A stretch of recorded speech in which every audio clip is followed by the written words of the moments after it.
একে একে জি বাংলা স্টার জলসায় নতুন গল্পকে জায়গা দেবার জন্য বিদায় নিচ্ছে চলতি জনপ্রিয় গল্পরা।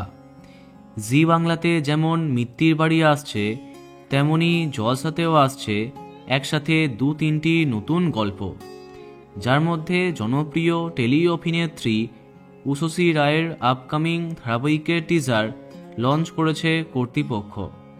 যাই হোক, এবার স্টার জলসা বিদায় জানাতে চলেছে তার একটি চলতি জনপ্রিয় ধারাবাহিককে।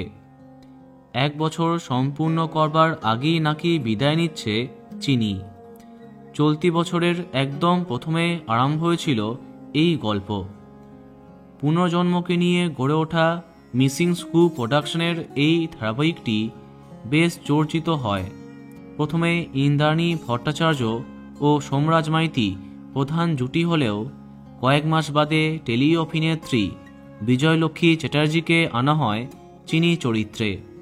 কিন্তু তারপর যে টিআরপিতে অনেক পরিবর্তন আসে তা নয়, তবে প্রতিপক্ষের থেকে মাঝে মাঝেই স্লট কেড়ে নিয়েছে চিনি। তবে বর্তমানে ধারাবাহিকের বেশ কিছু প্রধান চরিত্রদের আর দেখা যাচ্ছে না। গল্পেও আকর্ষণ অনেক কমেছে।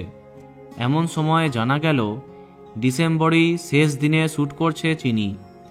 প্রায় 1 বছর চলার পরে বিদায় নিচ্ছে জলসার এই ধারাবাহিকটি। খুব শীঘ্রই গল্পে ফিরছে নায়িকা, তারপরেই নাকি বিদায় নিচ্ছে চিনি। তো বন্ধুরা, কে কে মিস করবে কমেন্টে জানাতে পারো। আর এই রকমই আরও অনেক ভিডিও পেতে সাবস্ক্রাইব কারেন্ট পজ। ধন্যবাদ।